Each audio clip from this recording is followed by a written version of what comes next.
বাংলাদেশের বাইরে পৃথিবীর বিভিন্ন প্রান্তে যেখান থেকে চ্যানেলে দেখছেন আপনাদের সকলকে সাদর আমন্ত্রণ তৃতীয় মাত্রা দেখবার জন্য সাম্প্রতিক নানা বিষয় নিয়ে আলোচনার জন্য আমার সঙ্গে স্টুডিওতে রয়েছেন আমার ভাই বসা আছেন প্রাক্তন কূটনীতিক এবং বাংলাদেশের হয়ে বিভিন্ন দেশে রাশিয়া সহ বিভিন্ন দেশে রাষ্ট্রদূতের দায়িত্ব পালন করেছেন অ্যাম্বাসাডার কামরুল হাসান এবং আমার ডানে রয়েছেন শিক্ষক সাংবাদিক এবং যুক্তরাষ্ট্রের জর্জ টাউন ইউনিভার্সিটিতে পিএইচডি গবেষক আসিফ বিন আলী। স্বাগত আপনাদের দুজনকে তৃতীয় মাত্রায়। অ্যাম্বাসাডার কামরুল হাসান, আপনার কাছ থেকে একটু বুঝতে চাইবে যে অনেকদিন ধরেই আলোচনা হচ্ছে যে বাংলাদেশের প্রধানমন্ত্রী কবে দিল্লি যাবেন ভারতের আমন্ত্রণে, এর মধ্যে আবার ব্রিক্স সম্মেলনেও আমন্ত্রণ পেয়েছেন তিনি। তো সেগুলো নিয়ে নানা রকমের কথাবার্তা হচ্ছে। ইতিমধ্যেই বাংলাদেশের সাবেক প্রধানমন্ত্রী বা পতিত প্রধানমন্ত্রী তিনি সাংবাদিকদের সঙ্গে কথা বলেছেন, সেটা নিয়ে সম্পর্কের একটা শীতলতা আরও বেড়েছে। বাংলাদেশের পক্ষ থেকে একটা স্টেটমেন্ট করা হয়েছে, সেটাও হয়তো কারো ভাষায় খুবই বিপ্লবী স্টেটমেন্ট, কারো ভাষায় সেটাও জটিলতা তৈরি করছে। বাট আমরা দেখলাম যে ভারতীয় হাই কমিশনার প্রধানমন্ত্রী তারেক রহমানের সঙ্গে সাক্ষাতের পরই পরিস্থিতিটা কিছুটা ইতিবাচক ধারায় যাচ্ছে বলে অনেকেই মনে করছেন। এরপরেই তিনি দিল্লিতে গেছেন, ভারতীয় প্রধানমন্ত্রীর সঙ্গে বৈঠক করেছেন দীনেশ ত্রিবেদী। তো সব মিলিয়ে কী মনে হচ্ছে, কি হওয়া উচিত, কি হওয়া উচিত নয়? আমার মনে হয় আমি ব্রিক্স দিয়ে শুরু করি। ব্রিক্সে আসলে আমাদের প্রধানমন্ত্রীকে যে দাওয়াতটা করা হয়েছে, এটা আমার কাছে কিছুটা ট্রিকি মনে হয়। ট্রিকি ইন দি সেন্স যে এর আগে আমাদের সরকার প্রধানকে যতবারই দাওয়াত করা হয়েছে সেটা হলো যে প্রধানমন্ত্রী হিসাবে। এবার তাকে দাওয়াত করা হয়েছে যে সেটা তো দ্বিপক্ষীয় সফরে, যেগুলো না, আমি ব্রিক্সের ব্যাপারে বলছি। তো আপনার আপনি তো আগে ব্রিক্স ডিল করেছেন, সোফার আই রিমেম্বার। তো তখন দেখা গেছে যে ব্রিক্স নিয়ে আসলে একটা হলো যে মানে ভারত উপমহাদেশের আর কোনো দেশকে ব্রিক্সে চাচ্ছে না, এবং সেই কারণেই কিনা আমি জানি না যে তারেক রহমান সাহেবকে, আমাদের মাননীয় প্রধানমন্ত্রীকে প্রধানমন্ত্রী হিসেবে দাওয়াত না করে আরও 10টা আঞ্চলিক সংগঠনের চেয়ারম্যানকে অথবা প্রেসিডেন্টকে যেভাবে দাওয়াত করেছে সেই ধরনের একটা ক্যাটাগরিতে ফেলে দাওয়াত করেছে। তো সেই কারণে আমার মনে হয় যে উনি যদি শেষ পর্যন্ত ব্রিক্সে না যান, সেটা বোধহয় মানে একটা ভালো কূটনৈতিক সিদ্ধান্ত হবে। আর দ্বিপাক্ষিক সম্পর্কে যে ব্যাপারটা, আসলে ভারতের সাথে আমাদের যে এই ধরনের বিষয়গুলি, মানে অনেকগুলি বিষয়, তো শুধু তো শেখ হাসিনাকে বাংলাদেশে ফিরিয়ে আনা এটা না, আমাদের সীমান্ত ইস্যু আছে, আমাদের বাণিজ্যের ইস্যু আছে, আমাদের একাধিক ইস্যু, যে গঙ্গার পানি বন্টন নিয়ে আমাদের নতুন চুক্তি হওয়ার কথা, আমাদের তিস্তার পানি বন্টন নিয়ে আলোচনা হওয়ার কথা। তো সেই কারণে ব্রিক্সের মতো সম্মেলনে গিয়ে উনি হয়তো ঘণ্টাখানেক অথবা আধা ঘন্টার মতো হয়তো ভারতের প্রধানমন্ত্রীর সাথে সাক্ষাতের সুযোগ পাবেন। এবং ভারতের দিক থেকেও যেটা আমরা আগে বিভিন্ন সময় দেখেছি যে ভারত সফরের ব্যাপারে আমাদের সরকারগুলিরই বেশি আগ্রহ ছিল, যে অ্যাজ ইফ যে ভারতের এক ধরনের রিকগনিশন না পেলে বোধহয় সরকারের আন্তর্জাতিক পরিমণ্ডলে তার কোনো অবস্থান তৈরি হবে না, এরকম একটা বোধহয় দৃষ্টিভঙ্গি কাজ করতো। কিন্তু এবার আমরা দেখছি যে শুরু থেকেই এই নতুন সরকারের সাথে একটা সম্পর্ক গড়ে তোলার জন্য ভারতের একটা আন্তরিক, অন্তত উপরে উপরে আমরা যেটা ফিল করেছি, তাদের একটা আগ্রহ ছিল। যেমন বেগম জিয়ার শোক সভায়, তারপরে আপনার নতুন প্রধানমন্ত্রীর শপথ গ্রহণ অনুষ্ঠানে তারা উচ্চ পর্যায়ের প্রতিনিধি পাঠিয়েছে। তো সেই কারণে, এবং আরেকটি বড় জিনিস হলো যে তারা তাদের রাষ্ট্রদূত নিয়োগের ক্ষেত্রেও কিন্তু একটা বড় রকমের ব্যত্যয় ঘটিয়েছে। প্রথমবারের মতো তারা বাংলাদেশে, এবং খুব বেশি জায়গায় যে তারা এটা করেছে তাও না, লন্ডনে 2-1বার তারা রাজনীতিবিদকে রাষ্ট্রদূত করে পাঠিয়েছে। যুক্তরাষ্ট্রে পাঠিয়েছে কিনা জানি না। কানাডাতে আমার সময় নৌবাহিনী প্রধান ছিল, প্রাক্তন নৌবাহিনী প্রধান রাষ্ট্রদূত ছিল। তো রাজনীতিবিদকে পাঠানোর মধ্য দিয়ে হয়তো ভারত একটা মেসেজ দিতে চাচ্ছে যে বাংলাদেশ সম্পর্কিত তাদের যে এতদিনকার যে পররাষ্ট্রনীতি, অথবা তারা বাংলাদেশ ভারতের সম্পর্কটাকে এতদিন যেভাবে দেখত, সেখান থেকে তারা সরে আসতে যাচ্ছে। আমার মনে হয় যে এই ধরনের সফর আজ হোক কাল হোক এটা হতোই। স্বাভাবিক, দুইটা রাষ্ট্র প্রতিবেশী, বাংলাদেশের প্রধানমন্ত্রী ভারত সফর করবে, ভারতের প্রধানমন্ত্রী বাংলাদেশ সফরে আসবে, বায়োলেটারাল জায়গা থেকে এবং সিম্বলিক জায়গা থেকেও আমি এটাকে খুব একটা প্রবলেম দেখি না। কিন্তু যে ইস্যুটা হয়েছে যে বাংলাদেশ এবং ভারতের উভয়ের ক্ষেত্রেই আসলে ডোমেস্টিক রাজনীতিতে একে অন্যকে ব্যবহার করার তীব্র প্রবণতা। ভারতের ক্ষেত্রে যদি আপনি দেখেন, ভারতের যে বিজেপিপন্থী রাজনীতি এবং সেইটার যে মিডিয়া ইকোসিস্টেম, সেইখানে কিন্তু বাংলাদেশ একটা কেস এবং এই কেসটাকে পলিটিক্যালি ব্যবহার করা হয়।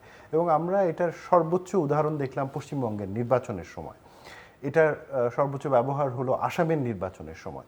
এবং আমরা দেখলাম যে এই দুই রাজ্যের মুখ্যমন্ত্রী কিন্তু খুব নেগেটিভভাবে মানে বাংলাদেশিদের সম্পর্কে কথাবার্তা বলা, তারপরে তাদের ডোমেস্টিক রাজনীতিতে বাংলাদেশিদেরকে মানে একটা থ্রেট হিসেবে ব্যবহার করা, এটা করেছেন। এমনকি কিছুদিন আগে যে ককরোচ আন্দোলনটা হলো দিল্লিতে, সেটা নিয়েও যখন মিডিয়া কথা বলেছে তখনও কিন্তু বাংলাদেশকে নেগেটিভভাবে ব্যবহার করা হয়েছে। তো ভারতের ডোমেস্টিক রাজনীতিতে এই ব্যাপারটা রয়েছে, বাংলাদেশের ক্ষেত্রেও কিন্তু এর ব্যতিক্রম নয়।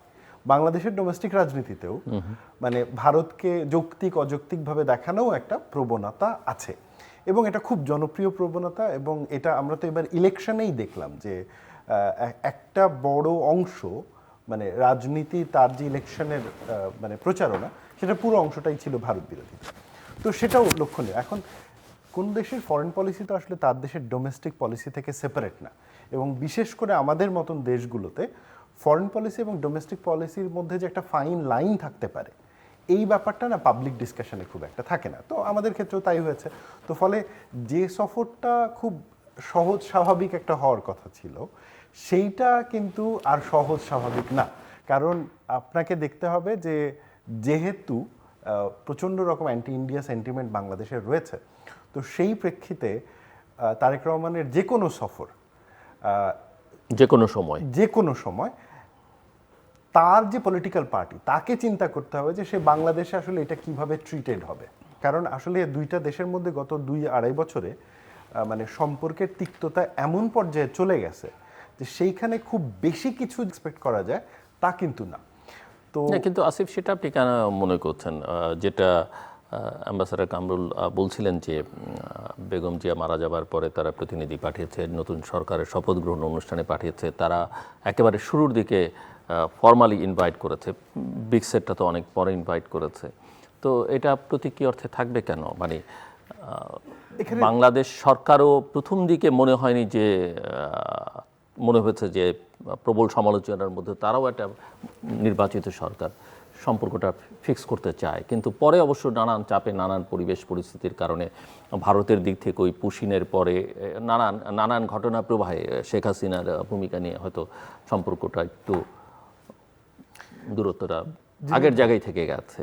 দুটো ব্যাপার আমাদেরকে দেখতে হবে, একটা হচ্ছে যে ডিপ্লোম্যাটিক জায়গাতে, আর একটা হচ্ছে রাজনীতির জায়গাতে। যদি আপনি ডিপ্লোমেসির জায়গাতে দেখেন তাহলে গত বিশেষ করে এই জাতীয় নির্বাচনের পরে দুই দেশের সরকারের পক্ষ থেকে অনেকগুলো পজিটিভ জেস্চার ছিল। মানে ভারতের তরফ থেকেও পজিটিভ জেস্চার ছিল, তারা একটা পলিটিক্যাল অ্যাম্বাসেডর নিয়োগ দিয়েছে, এটাকে একটা প্রায়োরিটাইজ করা বাংলাদেশ ইস্যুটাকে, ভিসার ইস্যুগুলোকে তারা ইলেকশনের পরে পুরোপুরি সমাধান হয়নি, বাট অনেকটা ওপেন করেছে। সো এগুলো পজিটিভ জেস্চার। বাংলাদেশ থেকেও কিন্তু অনেকগুলো পজিটিভ জেস্চার ছিল।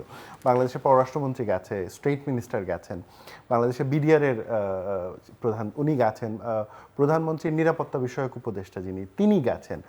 তো মানে দুইটা দিক থেকেই কিছু পজিটিভ জেস্চার ছিল। আবার ধরেন কিছু কিছু জায়গায় নেগেটিভ জেস্চারও ছিল, যেমন ডক্টর জাহিদ উপদেষ্টা যিনি প্রধানমন্ত্রীর, তার সাথে এয়ারপোর্টের যে ঘটনা ঘটেছে, এটা একটা নেতিবাচক এক্সাম্পল হিসেবে ধরা যায়। আবার অন্যদিকে ভারতের থেকে বিশেষ করে পুশিনের যে ঘটনাগুলো ঘটলো, সেটাও একটা নেগেটিভ বা নেতিবাচক জেস্চার হিসেবে দেখানো যায়। আমি আসলে ব্যাপারটা ব্ল্যাক অ্যান্ড হোয়াইটে যেতে যাচ্ছি না জিল্লুর ভাই, যে ওকে মানে এটা একদম খারাপ, এটা একদম ভালো। মূল যে জায়গাটা, ডিপ্লোম্যাটিক জায়গাতে যদিও একটা সদিচ্ছা রয়েছে, কিন্তু পলিটিক্যাল জায়গাতে এই সদিচ্ছাটা কতটুকু আছে, এইটা হচ্ছে মূল আলাপ। কারণ বাংলাদেশ ভারত সম্পর্ক এখন শুধুমাত্র ডিপ্লোম্যাটিক সার্কেলের নিয়ন্ত্রণে নেই, এটা আর কোনো রেগুলার ডিপ্লোম্যাটিক রিলেশনশিপে নাই। এইটা এখন চলে গেছে, সিদ্ধান্তের জায়গাটা হচ্ছে পলিটিশিয়ানের কাছে। কিন্তু সমস্যাটা হয়েছে যে পলিটিশিয়ানরা একজন আরেকজনের সাথে কথা বলবে না। যতক্ষণ পর্যন্ত না এই পলিটিক্যাল লেভেলে এই সিচুয়েশনটা সমাধান হবে। আপনি মনে করছেন এখানে এজেন্ডাগুলো সেই অর্থে আলোচিত হবে না বা বরফ একটু গলতে শুরু করবে না? আমার মনে হয় যে মূল জায়গাটা সরকারের তরফ থেকে, বা আমি যদি মানে এভাবে বলি, অ্যাম্বাসেডর কামরুল হাসান পরে এখানে যোগ করবেন, ধরেন এই সফরটা যদি হয়, এখানে তো দ্বিপাক্ষিক আলোচনা হবে, দুই প্রধানমন্ত্রী আলোচনা করবেন, এবং প্রধানমন্ত্রী যদি ওই আমন্ত্রণটাও গ্রহণ করেন, ব্রিক্স সম্মেলনে যান, সেখানে এগুলো কিছুটা আলাপ তো আধা ঘন্টার জন্য 1 ঘন্টার জন্য হলো আলাদা করবে এবং অন্যদের সঙ্গে আলোচনার সুযোগ হবে।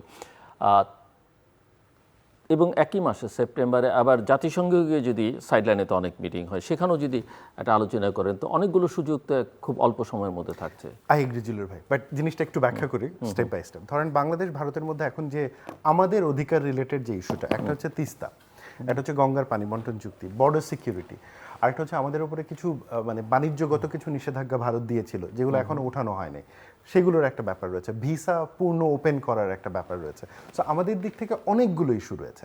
আসলে যেটা হয়, যখন একটা দেশের প্রাইম মিনিস্টার আর একটা দেশের প্রাইম মিনিস্টার লেভেলে বসেন, তারা তো ব্যাকগ্রাউন্ডে এই ওয়ার্কগুলো হয়ে থাকে, তারা জাস্ট একটা সেরিমনি আকারে সাইন করেন। কিন্তু এই সেরিমনি আকারে সাইন করার জন্য যে পলিটিক্যাল উইল দরকার, সেটা বাংলাদেশেও নাই, সেটা এই মুহূর্তে ভারতেও ডিফিকাল্ট। এখন যদি ওই রকম একটা অবস্থায়, ধরেন চায়না নিয়ে বর্তমান সরকার যখন চায়না সফরটা করলো, মালয়েশিয়া সফরটা করলো, তখন যে প্রচারণাটা ছিল, যেটা হচ্ছে যে ওকে বিনিয়োগ, বাণিজ্য, শ্রম বাজার ওপেন করা, সহযোগিতা, মানে আপনি যদি শুধু দুইটা সফরের দিকে তাকান, চায়না এবং মালয়েশিয়ার সফরের আগে গভর্নমেন্টের মেসেজিংটা দেখেন, আর এখনকার সফরের আগে যদি গভর্নমেন্টের মেসেজিংটা দেখেন, আপনি পার্থক্যটা স্পষ্ট বুঝতে পারবেন। তো আমি সেই জায়গা থেকেই বলছি যে কথা বলাটা জরুরি, সফরটাও জরুরি, আলাপ চালানোটাও জরুরি। কারণ দুই পক্ষই, ভারতেও ওরাও যখন ওদের পলিটিক্যাল ক্যালকুলেশনটা করবে, আমাদের এখানকার সরকারও এদের পলিটিক্যাল ক্যালকুলেশনটা করবে, তারপরে তারা অবস্থা বুঝে পরবর্তীতে ধরেন মোর ইস্যুর দিকে যাবে, কিন্তু সফরটা হওয়াটা জরুরি। আমি ওনার সাথে অনেক ক্ষেত্রে একমত। প্রথম ব্যাপার হলো যে ভারতের সাথে আমাদের এত বেশি ইস্যু আছে, সেটার জন্য যে ধরনের প্রস্তুতি দরকার, গ্রাউন্ড ওয়ার্ক দরকার, এত অল্প সময়ের মধ্যে এই ধরনের প্রস্তুতি নেওয়া সম্ভব না। যে গ্রাউন্ড ওয়ার্ক দরকার, গত 2 থেকে 2.5 বছর ধরে ভারতের সাথে, বিশেষ করে আওয়ামী লীগ সরকারের পতনের পরে ভারতের সাথে বাংলাদেশের বিভিন্ন ক্ষেত্রে যে ধরনের এক ধরনের বলা যায় যে একটা অপ্রত্যাশিত একটা পরিস্থিতির মধ্যে দিয়ে যাচ্ছে, তো সেইখানে আমাদের সমস্যাগুলি সমাধান করব। সমাধানের আগে আমাদের রাজনৈতিক পর্যায়ে আমরা একটা আন্ডারস্ট্যান্ডিংয়ে যাব যে আমরা these are our issues, will resolve those issues. আমাদের ইস্যু তো অসংখ্য, এবং সেই ইস্যুগুলির জন্য আপনার বিস্তারিত ধরনের প্রস্তুতি দরকার। এখানে তো একটা মন্ত্রণালয় ইনভলভ নয়, এখানে জ্বালানি আছে, স্বরাষ্ট্র আছে, আপনার বাণিজ্য আছে, পররাষ্ট্র আছে, তারপর মিনিস্ট্রি অফ শিপিং আছে। হ্যাঁ, প্রত্যেকটা মন্ত্রণালয়েরই কিন্তু বড় ইস্যু আছে এবং সেগুলির জন্য প্রচুর প্রস্তুতির দরকার। বাট এগুলো নিয়ে এক ধরনের হোমওয়ার্ক সবসময় করা থাকা উচিত। মানে ভারতের সঙ্গে তো এটা আমরা প্রতিনিয়ত এগুলো নিয়ে আলোচনা করছি। আমার যে ব্যক্তিগত অভিজ্ঞতা, আমি একসময় মানে প্রতিনিয়ত আলোচনা হচ্ছে এবং এটা হতে পারে, তার জন্য তো আমি একসময় পররাষ্ট্র মন্ত্রণালয়ের পরিচালক দক্ষিণ এশিয়া ছিলাম। তো আমার খেয়াল আছে যে তখন ভারত থেকেই আসবেন অজিত পাজা, হলো পররাষ্ট্র প্রতিমন্ত্রী, তৃণমূল থেকে উনি কেন্দ্রীয় পররাষ্ট্র প্রতিমন্ত্রী ছিলেন। তো অজিত পাজার ভিজিট উপলক্ষে আমাদের যিনি মহাপরিচালক দক্ষিণ এশিয়া ছিলেন, তার রাষ্ট্রদূত হিসেবে চলে যাওয়ার কথা। শফি শামীম সাহেব তাকে 3 মাস বললেন যে এই সফর শেষ করে তুমি যাবা। ওই একটা প্রতিমন্ত্রী পর্যায়ের একটা সফরের জন্য আমাদেরকে যে পরিমাণ গ্রাউন্ড ওয়ার্ক করতে হয়েছে, বিভিন্ন মন্ত্রণালয়ের সাথে বৈঠক করে আমাদের একটা অভিন্ন অবস্থান তৈরি করতে হয়েছে। আমি যেটা বলছিলাম যে ব্রিক্সেও যান, আবার যদি সেপ্টেম্বরে একই মাসে জাতিসংঘেও দেখা হয়, এটা কি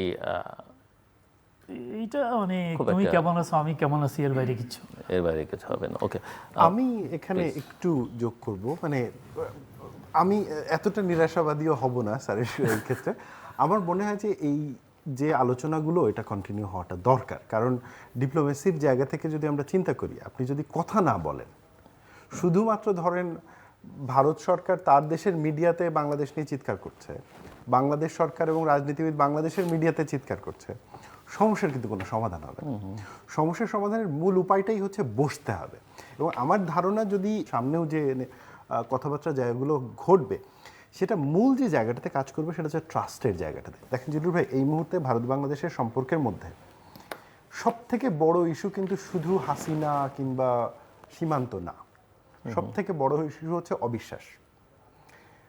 বাংলাদেশ ভারতকে বিশ্বাস করতে পারে না, ভারত বাংলাদেশের উপরে আস্থা রাখতে পারে না। তাদের নিজস্ব কিছু যুক্তি রয়েছে, তারা বলতে পারে যে তোমাদের ফরেন পলিসি সাস্টেনেবল না যখন ভারত বাংলাদেশ সম্পর্ক আসে। বাংলাদেশের তরফ থেকে বলা হচ্ছে তুমি আমার ডোমেস্টিক পলিটিক্সে ইন্টারভিন করছো। তো এই যে ট্রাস্টের লেভেলটা কমে গেছে, হ্যাঁ, এখন এই ট্রাস্টের লেভেলটা আপনি মোটামুটি একটা স্টেবল পর্যায়ে আনবেন কেমন করে? সো প্রথম উদ্যোগটা হচ্ছে ট্রাস্ট নিয়ে, যে আচ্ছা ঠিক আছে, অনেকগুলো অভিযোগ আছে, অনেকগুলো ঝামেলা আছে, তাহলে একটা জায়গায় অন্তত আসা যাক যে লাইন অফ কমিউনিকেশনটা ওপেন হবে। সেকেন্ড, তখন গিয়ে আপনি তারপরে ইস্যুগুলো নিয়ে আলাপ করবেন। কারণ আপনি যদি ট্রাস্ট না করেন আপনার পার্টনারকে, কাউন্টার পার্টে, আপনি তো সেখানে আলোচনাই করতে পারবেন না। এবং এই ব্যাপারটাই কিন্তু ঘটেছে। যেমন গঙ্গা চুক্তির ব্যাপারটাই ধরেন, এই বছরের ডিসেম্বরে কিন্তু আমাদের গঙ্গা চুক্তি 12 তারিখে শেষ হয়ে যাচ্ছে। হ্যাঁ, বাংলাদেশ সরকারের এই গভর্নমেন্টের সব থেকে বড় প্রজেক্ট যেটা, সেটা হলো পদ্মা ব্যারেজ প্রজেক্ট, যেটা মূলত Ganga barrage project, but somehow যে কোনো কারণে হোক তার নাম তারা চেঞ্জ করে দিয়েছে পদ্মা ব্যারেজ প্রজেক্ট। এখন আপনি যদি শুধু এই প্রজেক্টটার চিন্তা করেন, এই প্রজেক্টের সাকসেসের সাথে কিন্তু গঙ্গা চুক্তি জড়িত। এখন আপনি ধরেন এত বড় পরিমাণ একটা টাকা ইনভেস্ট করছেন একটা প্রজেক্টে, আগামী 4 বছর ধরে এটা কাজ হবে, কিন্তু সেইটা সাফল্য ব্যর্থতার একটা বড় অংশ নির্ভর করবে আমরা আসলে এই গঙ্গা চুক্তিতে কি পরিমাণ পানি নিশ্চিত করতে পারলাম, বিশেষ করে খরার মৌসুমে কি পরিমাণ পানি নিশ্চিত করতে পারলাম। এখন এইটা নেগোসিয়েট না করে অন্য কোনো ওয়ে নেই, আপনি কি যুদ্ধ করবেন? মানে বাংলাদেশের যখন আমরা এই আলাপগুলো দেখি, হ্যাঁ, আমাদেরকে একটা জিনিস বুঝতে হবে যে আলটিমেটলি বাংলাদেশের মতন যখন রাষ্ট্রগুলো থাকে, হ্যাঁ, আমাদের আসলে আমেরিকার সাথে ফাইট করার কিছু নাই, চায়নার সাথে ফাইট করার কিছু নাই, ইন্ডিয়ার সাথেও ফাইট করার কিছু নাই। আমি পিওর যে হিসাবটা বুঝি, আমাদেরকে ট্রানজ্যাকশনাল হইতে হবে। এখানে আবেগের কিচ্ছু নাই, এখানে মানে ইতিহাসেরও কিচ্ছু নাই, ট্রানজ্যাকশন। তুমি আমার কাছ থেকে কি নিবা, আমি তোমার কাছ থেকে কি পাবো, that's it, let's have that deal, done, move on. Ambassador, আমরা মিয়ানমার থেকে যে বার্তাটা পাওয়া গেছে, মিয়ানমার সরকার যে তারা বলেছে যে রাখাইনের নিরাপত্তা পরিস্থিতি উন্নতি হলে তারা বাংলাদেশ থেকে 3 লক্ষ রোহিঙ্গাকে ফেরত নিতে পারে। আপনি কি মনে করেন কতখানি এটা, এখানে আস্থা কতখানি রাখা যাবে এই কথা? এর আগেও তো তারা আপনার বিভিন্ন সময় আমাদেরকে বলেছে যে তারা নিবে, আমরা করলাম, ডকুমেন্টেশন করলাম, তাদেরকে তালিকা দিলাম। তো ও দেখা গেল যে একটা লক্ষ্য সেখানে পাঠানো যাচ্ছিল না, অথবা তাদের দিক থেকে সেরকম কোনো উদ্যোগ ছিল না। এবং এটা অনেকটাই ছিল যে আপনার মানে আপনি যদি সাদামাটাভাবে দেখেন অথবা বুঝেন, সেটা হলো যে বলার জন্য বলা। তো প্রথম ব্যাপার হলো যে রোহিঙ্গাদের অবস্থানটা হলো এরকম যে তারা যে জায়গা থেকে তাদেরকে উচ্ছেদ করা হয়েছে, they want to return back to that particular place. আর মিয়ানমারের পক্ষ থেকে যে জিনিসটা সবসময় বলা হচ্ছে যে তারা প্রথমে তাদেরকে নিয়ে মানে একটা এটাকে কি বলে, ডিটাচমেন্ট সেন্টার অথবা মানে ডিটেনশন সেন্টার যেটা আপনি বলেন, সেখানে তারা রাখবে। পরবর্তীতে তারা তাদেরকে কোনো একটা জায়গায় তারা সেটেল করাবে। এই জায়গাটা কিন্তু মিয়ানমারের কখনোই ক্লিয়ার করেনি। তো এবং আরেকটা বাস্তবতা হলো যে মানে মিয়ানমার সরকার যে এখন রোহিঙ্গাদেরকে নিতে চাচ্ছে, যে এলাকায় তাদেরকে নিয়ে যাওয়ার কথা বলছে, সেটা কি তার নিয়ন্ত্রণে আছে? রাখাইনের কিন্তু 2/3 এরিয়া কিন্তু ইয়েদের হাতে, বিদ্রোহীদের হাতে। শুধু শহরের কিছু কিছু শহর, সেটাই তো বলছে যে পরিবেশ পরিস্থিতি, নিরাপত্তা পরিস্থিতি উন্নতি হলে, এটা হলো জাস্ট মানে সময় ক্ষেপণ করা। আরেকটা হতে পারে যে মালয়েশিয়ার দিক থেকে একটা চাপ আছে। মালয়েশিয়া তো সে কিন্তু আমরা বলার আগেই কিন্তু এই জিনিসটা মালয়েশিয়ার প্রধানমন্ত্রী বললেন যে বাংলাদেশ থেকে তারা 3 লাখ নিবে এবং মালয়েশিয়া থেকে কিছু রোহিঙ্গাকে নিয়ে আসবে, কিন্তু কোথায় নিয়ে রাখবে সেই জিনিসটা কিন্তু তারা এখনো ক্লিয়ার করেনি। মিয়ানমারের যে পার্টিকুলার এই সমস্যার আদৌ কোনো সমাধান আছে কিনা?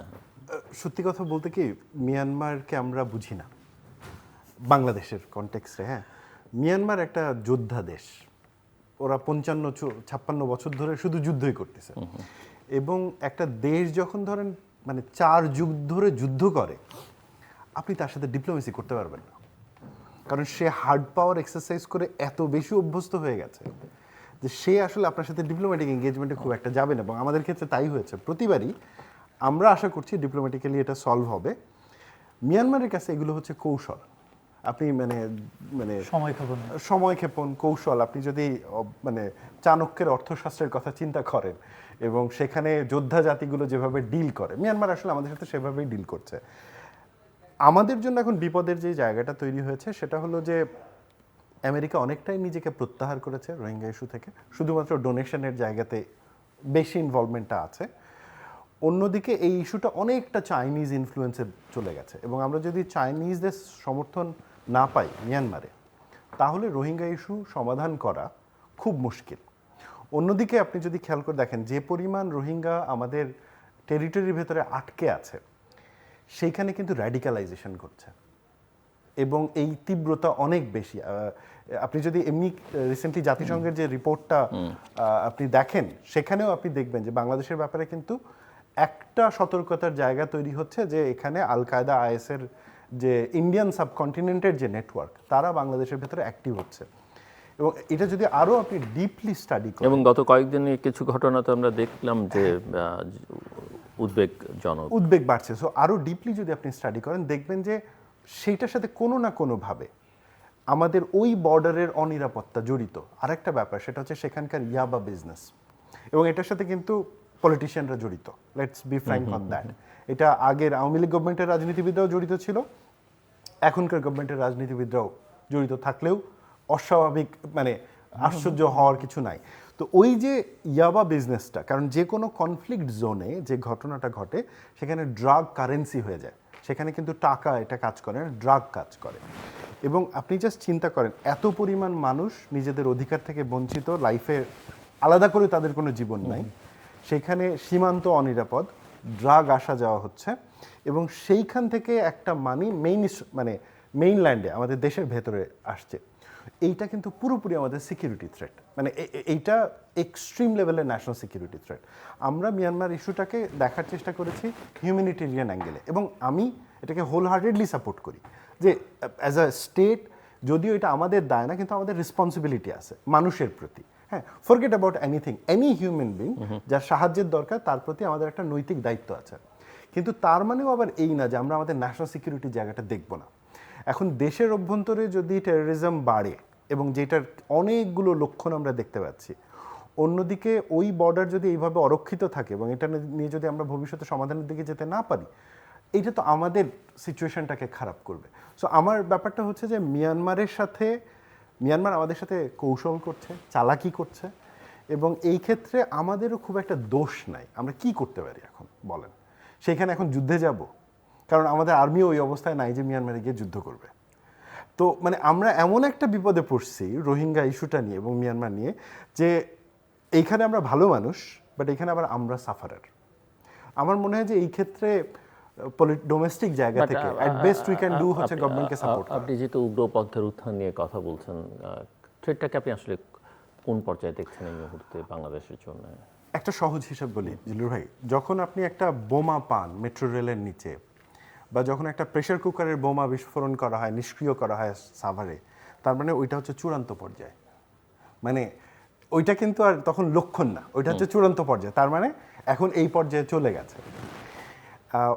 অনেকগুলো ঘটনা আপনি যদি তাকান ব্যাক টু ব্যাক, যেমন গতকালকেই বোধহয় সম্ভবত একটা আমি ছোট্ট খবর দেখছিলাম, আমি স্টিল মেমোরি থেকে বলছি, I could be wrong as well.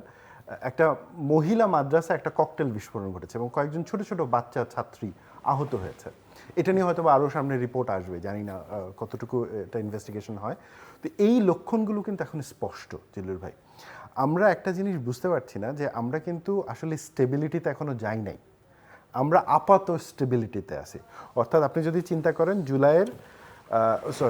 August মাসের 5 তারিখ 2024 একটা অটোক্রেটিক গভর্নমেন্টের পতন ঘটলো, রাষ্ট্রের ইনস্টিটিউশনগুলো ভেঙে পড়লো, একটা অত্যন্ত দুর্বল এবং ইনএফিশিয়েন্ট ইন্টেরিয়াম সরকার আসলো এবং তারা কোনো রকম চেষ্টা করলো, কিন্তু তারা একই সাথে মানে টেররিজমের ইস্যুটাকে রাষ্ট্রের নিরাপত্তার জায়গা থেকে না দেখে এটাকে রোম্যান্টিসিজমের জায়গা থেকে দেখলো। নির্বিচারে মানে জামিন দেওয়া হলো এবং তার মধ্যে দাগী আসামি ছিল, তার মধ্যে মানে অভিযুক্ত ব্যক্তিরা ছিল এবং এরা মেইন স্ট্রিম হলো। এরপরে যাই হোক ইন্টেরিয়াম সরকার ভালো মতনভাবে একটা নির্বাচন দিল, আমরা নির্বাচনে একটা ইলেক্টেড গভর্নমেন্ট পেলাম, ইলেক্টেড পার্লামেন্ট পেলাম, but at the same time দেশের অন্যতম বড় একটা রাজনৈতিক দল আওয়ামী লীগ সেই ইস্যুটা কিন্তু থেকে গেল এবং এখন পর্যন্ত কিন্তু এটা একটা নিষিদ্ধ ইস্যু, এটার কোনো পলিটিক্যাল সলিউশন নাই।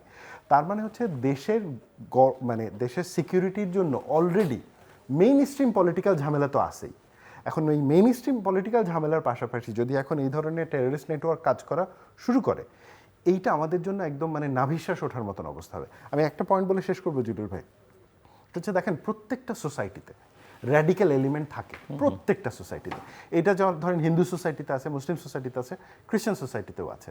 এবং আপনি যদি এদের সাথে বসে কথাবার্তা বলেন, আপনি দেখবেন যে এদের যে চিন্তা, এদের যে ইউটোপিয়ান ধারণা, এটা কোনো ইভেন এক্সট্রিম ধার্মিক গভর্নমেন্টও এগুলোকে ইনভলভ করতে পারবে না। ধরেন মালয়েশিয়ার আচে প্রদেশে, সেখানে তো এক ধরনের শরিয়া আইন আছে, এই এক্সট্রিমিস্টরা গিয়ে ওখানে পর্যন্ত বম্বিং করে, মানে যেখানে শরিয়া আইন আছে সেইখানেও তারা শরিয়া আইন চায়। মানে আপনি এদেরকে না নর্মাল লজিক্যাল সেন্সে বুঝতে পারবেন না।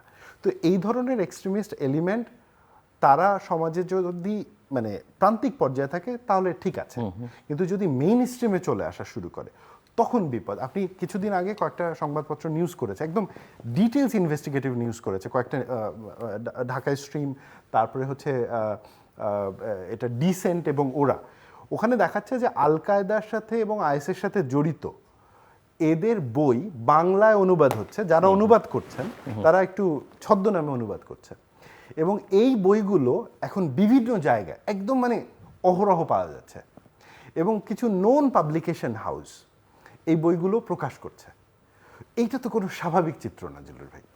এখন কেউ যদি বলে আচ্ছা তাহলে তো হচ্ছে চে গুয়েভারের বইও তো পাবলিশ হচ্ছে, তাহলে হচ্ছে যে মানে আয়মান আল জাওয়াহিরির বই পাবলিশ করে কি সমস্যা? এখন চে গুয়েভারা যে মারামারি করছে বা যেটা করছে সে তো তার দুনিয়াবি কাজের জন্য করছে, আপনি তো তার সাথে বসে নেগোশিয়েট করতে পারবেন। যে চিন্তা করে যে তাকে মেরে ফেলার হুকুম আসতেছে আননোন জায়গা থেকে, আকাশ থেকে, আপনি তো তার সাথে নেগোশিয়েট করারই জায়গা নেই। আমরা কি এটা একটু উল্টো হয়ে দেখতে পারি না? Sure, please. চেষ্টা করতে পারি আপনি দেখাতে পারলে। সেটা হলো যে মানে একটা মানে পরিস্থিতি ক্রিয়েট করা হচ্ছে আরেকটা পরিস্থিতি ক্রিয়েট করার জন্য। স্যার এই particular on that point you are absolutely right, এটাও একটা অ্যাঙ্গেল হতে পারে এই ঘটনাটাকে দেখার জন্য, কিন্তু আমাদেরকে দেখতে হবে এভিডেন্স কি বলে। ধরেন যে কোনো সোসাইটিতে যখন এই ধরনের র্যাডিক্যাল এলিমেন্ট থাকে, মানে অন্য দেশের গোয়েন্দা সংস্থাগুলোকে ব্যবহার করতে পারে, এটা always it's a standard thing যে যদি আপনার দেশে কিছু করতে হয় আপনার দেশের ভেতরকার র্যাডিক্যাল এলিমেন্টগুলোকে স্যাবোটেজের মাধ্যমে ব্যবহার করা হয়। আমার প্রশ্ন তাদের ব্যবহার করা নিয়ে না, আমার প্রশ্ন হচ্ছে তারা তো ব্যবহার করবে, এটা তো পলিসির অংশ। আমার প্রশ্ন হচ্ছে আপনি কি করছেন আপনার সিকিউরিটি রক্ষার জন্য? আমাদেরকে আসলে এই নিরাপত্তা গোয়েন্দা সংস্থা যেগুলির কথা আপনি হয়তো বলতে চাচ্ছেন, তারা কি ফাংশনাল? ওয়েল, ইভেন এই প্রশ্নেও যদি চিন্তা করি স্যার, আমাদের আনফর্চুনেটলি যে জিনিসটা ঘটেছে 2001 থেকে 2014-15 পর্যন্ত আসলে বাংলাদেশে একটা অ্যান্টি টেররিজম স্ট্রাকচার তৈরি হয়েছিল, যে স্ট্রাকচারটা তৈরিতে হেল্প করেছিল আমেরিকা, ইউরোপিয়ান ইউনিয়ন, এবং এই স্ট্রাকচারটা খানিকটা বিএনপি গভর্নমেন্টের সময় হয়েছিল, খানিকটা আওয়ামী লীগ গভর্নমেন্টের সময় হয়েছিল, এবং আমাদের দেশে terrorism is a genuine threat. সমস্যাটা হলো যে স্ট্রাকচার তৈরি করা হইলো একদম র্যাডিক্যাল এলিমেন্টকে ধরার জন্য, আনফর্চুনেটলি আওয়ামী লীগ গভর্নমেন্ট সেটাকে পাঠালো তার পলিটিক্যাল অ্যানিমি ধরার জন্য। তো যে পুলিশের বা যে র্যাবের ধরার কথা ছিল কেউ বোম বানাচ্ছে কিনা তাকে, সে গিয়ে ধরা শুরু করলো মির্জা ফখরুল ইসলাম আলমগীরকে। সো মানুষের ট্রাস্ট তার উপর থেকে চলে গেল। কিন্তু আমি এটা স্বীকার করেই বলতেছি স্যার, তার মানে তো এই না যে আপনি ইনস্টিটিউশনগুলোকে ভেঙে দিবেন, ইনস্টিটিউশনগুলোকে সংস্কার করেন, কিন্তু আপনি আপনার যে সিকিউরিটি অ্যাপারেটাসের ইনস্টিটিউশন রয়েছে, গোয়েন্দা সংস্থা থেকে শুরু করে অন্য যেগুলো, আপনি তাকে আরও বেশি ট্রেনিং করান যাতে সে হিউম্যান রাইটসের প্রতি মোর কমিটেড হয়, আপনি তাকে আরও বেশি ট্রেনিং করান যাতে সে হিউম্যান রাইটস ভায়োলেট না করে, কিন্তু তাকে তো ধ্বংস করা যাবে না sir. You need them for your state security. কারণ স্যার স্টেট কোনো নিরপেক্ষ কিছু না sir, let's accept this thing. আমাদের গোয়েন্দা সংস্থাগুলিকে যেভাবে পলিটিসাইজড করা হয়েছে, এগুলিকে রিস্ট্রাকচারিং করা ছাড়া আমার মনে হয় যে এই ধরনের সিচুয়েশন ট্যাকেল করার মতো বাস্তব অবস্থায় আমরা পৌঁছাবো না। সবার আগে দরকার হলো আমাদের নিরাপত্তা সংস্থাগুলিকে পুনর্গঠন করা, এবং বিশেষ করে যদি আপনি আমাদের জাতীয় নিরাপত্তা গোয়েন্দা সংস্থার কথাই ধরেন, এখানে বিশেষ করে লোয়ার লেভেলে যে সমস্ত রিক্রুটমেন্ট হয়েছে কমপ্লিটলি পলিটিক্যাল রিক্রুটমেন্ট। আপনি তাদেরকে দিয়ে কিভাবে অপারেট করাবেন? আপনি পুলিশের কথা বলেন, পুলিশ তো এখন পর্যন্ত, আপনি কোনো পুলিশের কর্মকর্তার সাথে কথা বলেন, এখন পর্যন্ত কিন্তু তাদের মধ্যে কোনো আত্মবিশ্বাস ফিরে আসেনি। আমাদের পুলিশ কিন্তু বিশেষ করে তাদের যে ধরনের নেটওয়ার্ক, তাদের পক্ষে যে কোনো সমস্যাকে আইডেন্টিফাই করা, যে কোনো পরিবেশ পরিস্থিতিকে অস্থিতিশীল করার কাজে যারা জড়িত তাদেরকে আইডেন্টিফাই করা এবং ধরার ক্ষেত্রে তাদের যথেষ্ট পরিমাণ সক্ষমতা আছে। কিন্তু তারা কিন্তু 5ই আগস্টের পরে পরবর্তী 2-3 মাস ধরে পুলিশ বাহিনীকে কেন্দ্র করে যে ধরনের অস্থিরতা অথবা পুলিশ বাহিনীকে যেভাবে চাপের মধ্যে রাখা হয়, এবং পরবর্তীতে পুলিশ বাহিনীতে যে ধরনের পরিবর্তন হয়েছে, এটা যতক্ষণ পর্যন্ত এটার মধ্যে একটা স্টেবিলিটি না আসবে, আমাদের কিন্তু এই আপনার যে ইনসিডেন্টগুলির কথা বললেন, এগুলিকে কিন্তু নিয়ন্ত্রণে আনা এবং ভবিষ্যতে এটাকে কেন্দ্র করে আমাদের কি স্টেপ নিতে হবে, এগুলো আমরা কিচ্ছু করতে পারবো না। ফার্স্ট হলো আমাদের পুলিশকে সংগঠিত করা, নিরাপত্তা গোয়েন্দা সংস্থা যেগুলি আছে সেগুলিকে সংগঠিত করা। হয়তো ডিজিএফআই তো একটা পর্যায়ে আছে, কিন্তু এনএসএর অবস্থা খুবই খারাপ। আমি ওনার সাথে একমত যে আমাদের মানে এই যে সিকিউরিটি অ্যাপারেটাসগুলো রয়েছে তাদের কনফিডেন্স এবং ট্রেনিং নিয়ে কাজ করতে হবে। তবে আরেকটু ব্যাপারটাকে যদি আরেকটু ক্রিটিক্যালি চিন্তা করি, 5 আগস্টের পরে যে সরকারটা আসলো এবং পরবর্তীতে যেটা কন্টিনিউ হলো, আমরা যে জিনিসটা দেখলাম যে মানে অনেক বেশি অধিকারের আলাপ হয়েছে, হিউম্যান রাইটসের আলাপ হয়েছে, আবার অনেক বেশি প্রতিশোধের ঘটনাও ঘটেছে। আমরা গত 2 বছরে আমি জানি না, আমরা সারাদিন পুলিশ নিয়ে কথা বলছি, আমরা কখনো পুলিশকে জিজ্ঞেস করেছি কিনা যে সে তার বাহিনী নিয়ে কি ভাবছে, পুলিশের ভেতরে কি আলাপটা চলছে, তাদের ওপরে যে ধরনের ভয়ের পরিবেশটা তৈরি হয়েছে। দেখেন এই সেদিন পর্যন্ত মানে অনেক কয়েকজন পুলিশ অফিসারের চাকরি চলে গেছে, এবং হয়তোবা সেগুলোর পিছনে যৌক্তিক কারণও ছিল। সমস্যাটা হয় কি, বাংলাদেশের যখনই পলিটিক্যাল গভর্নমেন্ট আসে, সে আসলে এই ইনস্টিটিউশনগুলোকে রাষ্ট্রের প্রতিষ্ঠান আকারে কাজে লাগায় না, সে অফিসারদেরকে রাষ্ট্রের অফিসার আকারে কাজে লাগায় না, সে চিন্তা করে এগুলো হচ্ছে পার্টি ক্যাডার। এবং কিছু কিছু ক্ষেত্রে এই পুলিশ বা ব্যুরোক্রেসির মধ্যে কিছু ব্যক্তিবর্গ দেখে যে এটাতে বেনিফিট আছে, তখন তারা ওই পার্টি ক্যাডারই হতে চায়, পুলিশের পোশাক পরে কিংবা হচ্ছে আমলার কোট টাইপ পরে। কিন্তু সবাই তো একই রকম না, সেখানে তো কিছু মানুষ থাকে যারা প্রফেশনালি কাজ করে, এবং সেই কারণেই হয়তো বা পুরো সিস্টেমটা টিকে আছে।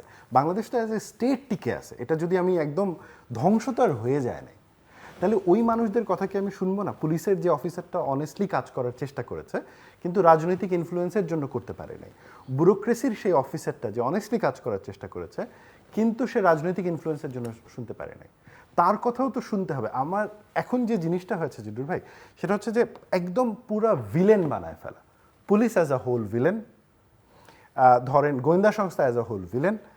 এবং স্যার পলিটিক্যাল রিক্রুটমেন্টের যে কথাটা বললেন, আমি এটা মানি যে যখন যে পলিটিক্যাল গভর্নমেন্ট আসে, এবং বিশেষ করে গত আওয়ামী লীগ গভর্নমেন্টের সময় এটা অনেক বেশি হয়েছে এনএসআই এবং অন্যান্য নিয়ে গিয়ে। এখন কথা হচ্ছে যে আপনি এখন এদেরকে তো বের করে দিতে পারবেন না চাকরি থেকে, they are also citizen of this country. একটা পার্টিকুলার পলিটিক্যাল পার্টিতে বিলিভ করার জন্য আপনি তার চাকরির অধিকার নিতে পারেন না। তাহলে যেটা হবে যে এখন আওয়ামী লীগ গভর্নমেন্ট আছে, সে তার লোকদেরকে চাকরি দিবে, বিএনপি সবার চাকরি নিয়ে নেবে। পরে বিএনপি গভর্নমেন্ট আসবে, সে তার লোকদেরকে চাকরি দিবে, সবারটা নিয়ে নেবে। এই কারণেই তো একটা পাবলিক সার্ভিস রুলস প্রসিডিউসের কথা বলা হয়। এখানে যে ট্রেনিং এর দরকার তখন তাদেরকে। আমরা আমাদের পলিটিক্যাল কালচার নিয়ে আলোচনা করি, আমরা মব কালচার দেখলাম, আমরা বিশ্ববিদ্যালয়গুলোতে ছাত্র সংগঠনগুলোর মধ্যে সংঘর্ষের ঘটনা দেখছি। রাজশাহী বিশ্ববিদ্যালয়ে কী ঘটলো সেটা দেখলাম, 15ই আগস্টে রাজশাহী থেকে যেটা ঘটলো সেটা দেখলাম। মানে এগুলোকে আপনি কিভাবে ব্যাখ্যা করবেন, এই পরিস্থিতিটাকে যদি অভ্যুত্থানোত্তর পরিস্থিতিতে বিবেচনা করতে চাই? জিল্লুর ভাই, আমি এমন একটা বাংলাদেশের স্বপ্ন দেখি যেই বাংলাদেশে ক্ষমতা ছাড়ার পরে যে ক্ষমতা ছাড়ছে তাকে বা তার কর্মীদেরকে জেলে যেতে হয় না, এবং এইটা অ্যাপ্লিকেবল সবার উপরে। এখন আপনার মনে হইতে পারে অন্যায় আপনি করলে তো জেলে তাহলে যাবে, কেন অন্যায় করলে তো জেলে যেতে না, হবে। এখানে একটা ব্যাপার আছে, মানে একটা হচ্ছে যে অপরাধ রেগুলার করলে, অন্যায়, হ্যাঁ। একটা হচ্ছে রেগুলার অন্যায়। ওই মানে দল করার কারণে যেন জেলে যেতে না হয় মানে আর কি। জিল্লুর ভাই, লেটস বি ক্লিয়ার যে criminal offence is a criminal offence, সেটা আমি করি, আপনি করেন, আর কোনো প্রাইম মিনিস্টার করুন। কিন্তু কথা হচ্ছে শুধুমাত্র রাজনৈতিক বিশ্বাসের জন্য যদি আপনি প্রসিকিউট করা শুরু করেন তাইলে তো দেশের সিটিজেন থাকবে না, নাগরিক থাকবে না। রাজশাহী ইউনিভার্সিটিতে যে ঘটনাটা ঘটেছে আপনি যদি দেখেন, 15ই আগস্ট বাংলাদেশের ফাউন্ডিং প্রেসিডেন্ট শেখ মুজিবুর রহমান সাহেবের, তার এবং তার পুরো পরিবার, 2জন মেম্বার ছাড়া একটা ম্যাসেকার করা হয়েছে, হ্যাঁ। এবং তার বিরুদ্ধে অনেকগুলো অভিযোগ ছিল যে সে গণতন্ত্রকে বিতাড়িত করেছে, বাকশাল চালু করেছে, and everything, which is true. আপনি যদি চিন্তা করেন তার 36 বছরের রাজনৈতিক জীবনে মোটামুটি 34 বছর বিতর্ক ফ্রি ছিল, মানে সে স্বাধীনতাতে লিড করেছে।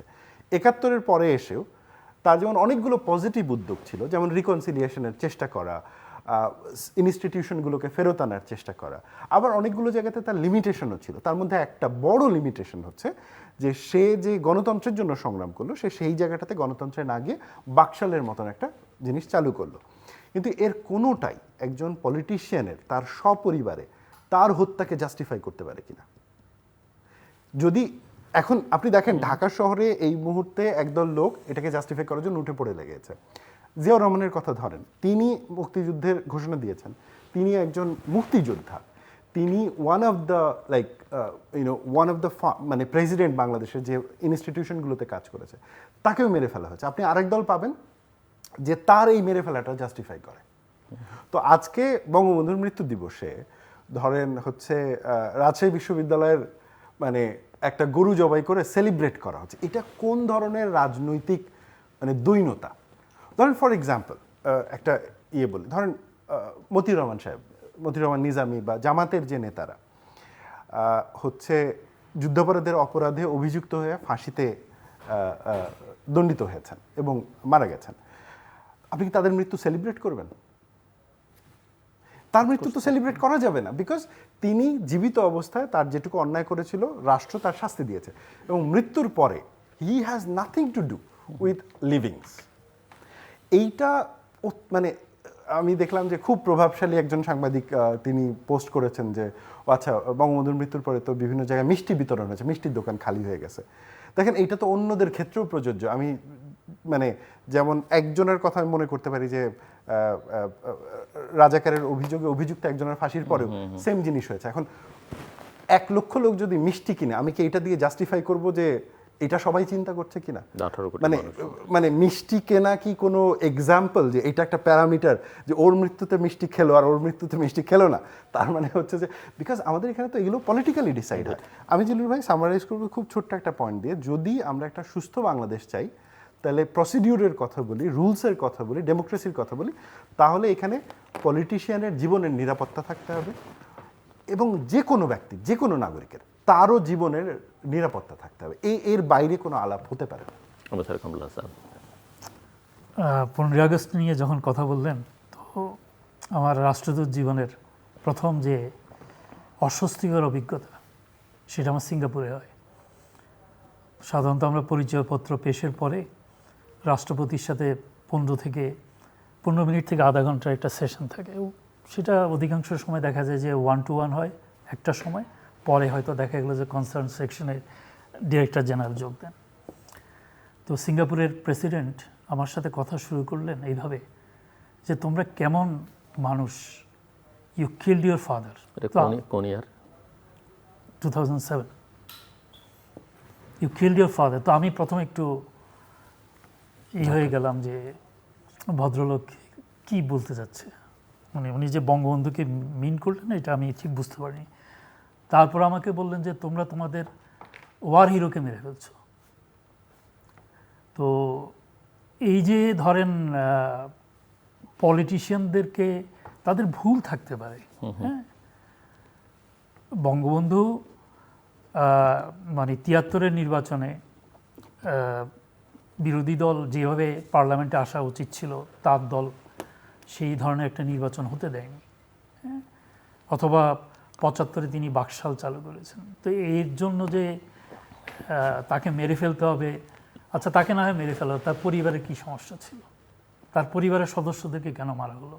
না হয় বুঝলাম যে ওনার ছেলেদের সমস্যা ছিল, কিন্তু ওনার যে পুত্রবধূ বা শিশু এবং শিশুপুত্র তাদের কী দোষ ছিল? এটা একটা ব্যাপার। এটা মানে মানে শুধু যে মানে বাংলাদেশের ভিতর না, বাংলাদেশের বাইরেও আমাদের অবস্থানকে খুব দুর্বল করেছে। সেটা হলো যে অ্যাজ এ রাষ্ট্র এবং অ্যাজ এ নেশন হিসেবে আমাদের যে প্রাইডের যে জায়গাগুলি ছিল সেগুলিকে সাংঘাতিক রকম ক্ষুণ্ণ করেছে। জিয়াউর রহমান সাহেব বাংলাদেশে আজকের যে আপনি ইনস্টিটিউশন বিল্ডিংয়ের কথা বলছেন, বঙ্গবন্ধু যেই কাজগুলি করেননি সে সমস্ত কাজগুলি কিন্তু সবই জিয়াউর রহমান সাহেবের আমলে হয়েছে। যেমন সিভিল সার্ভিস বলতে বাংলাদেশে কিছুই ছিল না। সিভিল সার্ভিস বাংলাদেশে প্রতিষ্ঠা করলেন জিয়াউর রহমান, এবং সেখানে উনি নিশ্চিত করার চেষ্টা করেছেন যে এটা হলো যে মানে মানে মেধাবীরা যাতে সিভিল সার্ভিসে আসে। আপনি আমাদের থিঙ্ক ট্যাঙ্কের কথাই ধরেন, বাংলাদেশের প্রথম অফিসিয়াল থিঙ্ক ট্যাঙ্ক হলো বীজ, যদিও যে লক্ষ্য নিয়ে জেনারেল জিয়া বীজ চালু করেছেন সে তার লক্ষ্যমাত্রা পূরণ করতে পারেনি।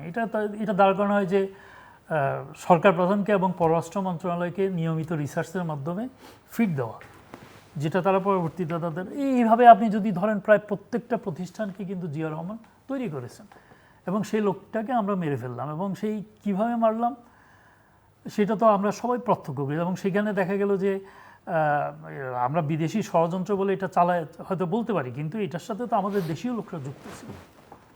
এইভাবে তারপরে আরেকটা হলো যে রাজনীতিবিদদের প্রতি আমাদের যে শ্রদ্ধা, হ্যাঁ, সেই শ্রদ্ধার জায়গাটাও কিন্তু নষ্ট হয়ে যাচ্ছে। পলিটিশিয়ানকে যদি আপনি রেসপেক্ট না করেন, এবং সেটার জন্য আমাদের পলিটিশিয়ানরা দায়ী।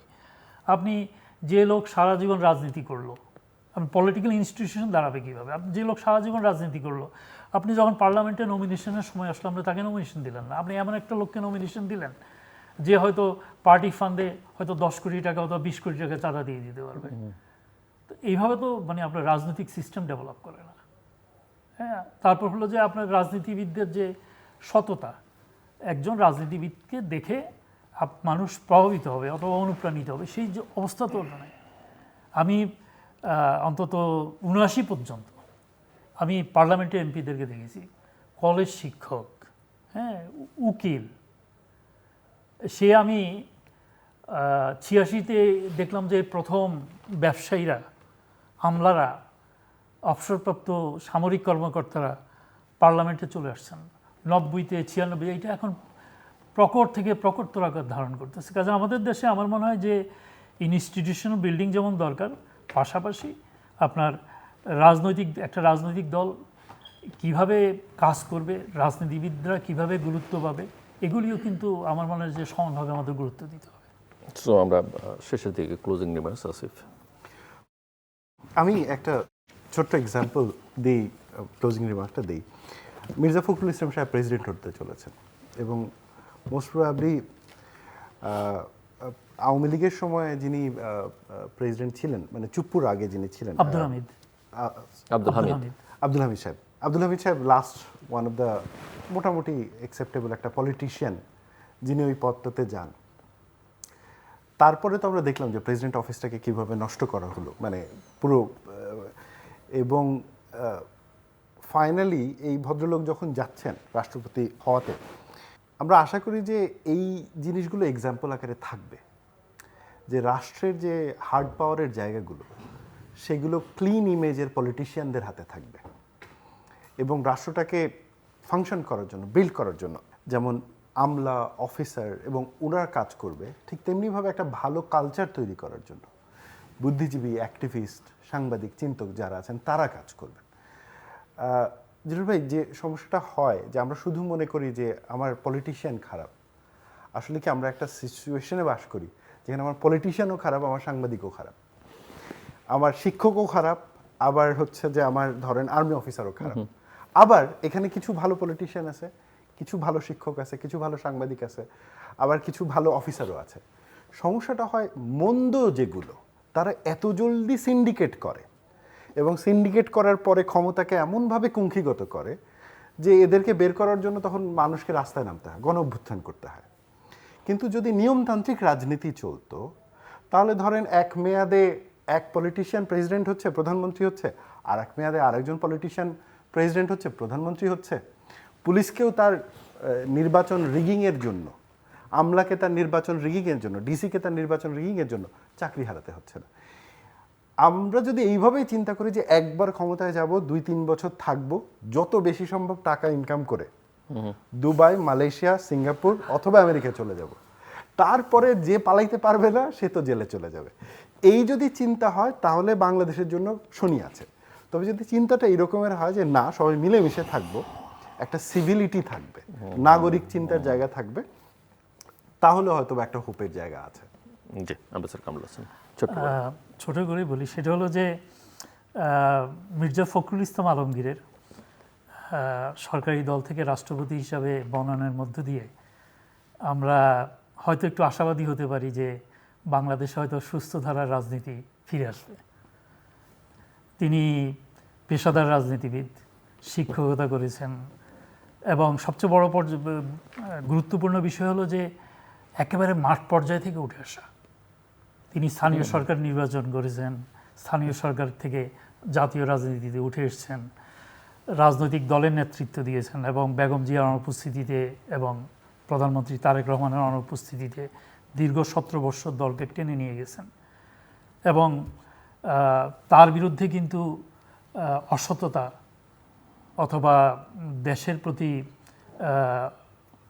যেটাকে আমরা বলি যে ইভেন রাজনৈতিকভাবে মানে প্রতিপক্ষকে আমরা অনেক সময় বলি যে বিশ্বাসঘাতক, বেঈমান, হ্যাঁ, দেশদ্রোহী, এই ধরনের কথা কিন্তু তার বিরুদ্ধে কেউ বলেনি। তো এরকম একটা লোক আমাদের রাষ্ট্রপতি হতে যাচ্ছে, সেই থেকে আমার মনে হয় যে আমাদের দেশের রাজনীতিতে একটা গুণগত পরিবর্তন আসবে, এই প্রত্যাশা আমরা করতে পারি।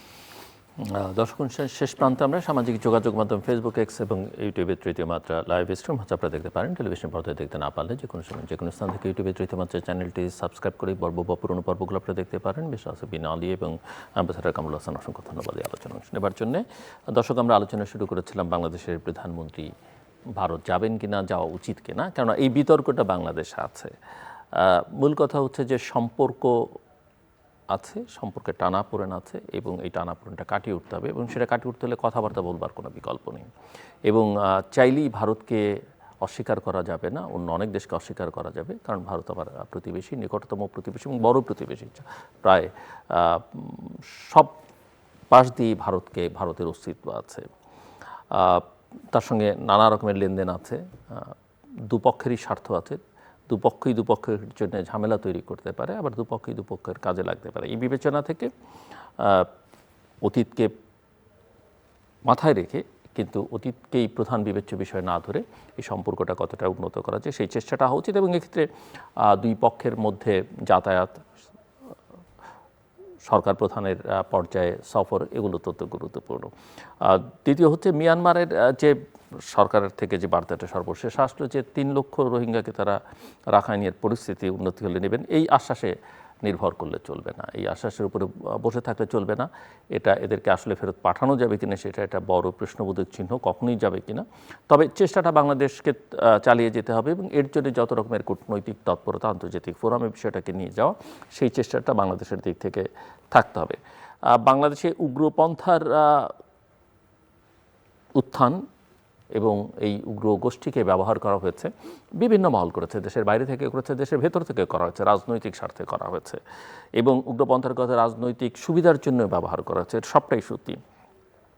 কিন্তু গত 2 বছরে এর পরিবেশটা, 2 বছর বলতে বিশেষত অন্তর্বর্তীকালীন সরকারের সময় এই ভাবাদর্শের চাষবাস করা হয়েছে, এবং তার একটা কুফল বা সমস্যা এখন আমরা ধীরে ধীরে উপলব্ধি করতে পারছি, দেখতে পাচ্ছি।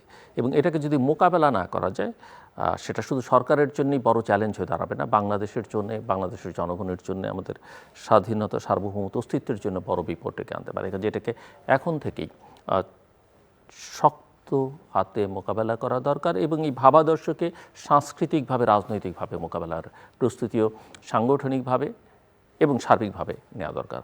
আমাদের সঙ্গে থাকবার জন্য অসংখ্য ধন্যবাদ। আপনাদের সবার জন্য শুভকামনা।